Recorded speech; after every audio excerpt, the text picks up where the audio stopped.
Τα συλληπιτήριά μου που βρέθηκε σε αυτό το μέρος. Με όποιον και να μιλάς τώρα, είναι ό,τι έχει απομείνει από τον πρώην Τζίνι αυτών των χωρών. Dear Genie, or to whoever it may concern, my job is to do everything possible to find the boss, for he is our target today. The smoke is in the way of our business and must be eradicated at once.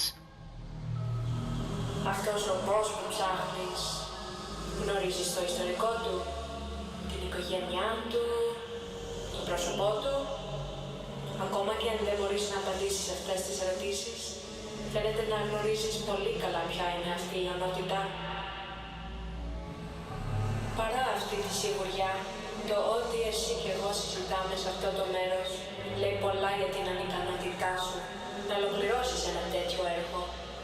Θα μπορούσε να υπήρχε δισταγμός στις δράσεις σου. Δυστυχώς δεν υπάρχει πολύ παραπάνω που μπορώ να κάνω για σένα αυτή τη στιγμή.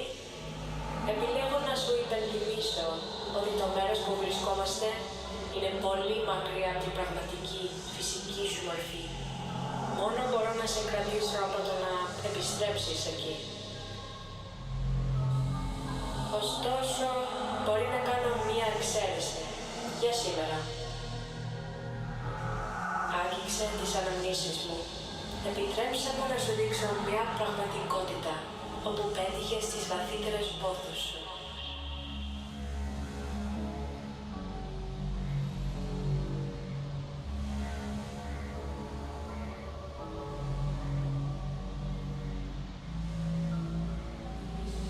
Θυμήσου ένα.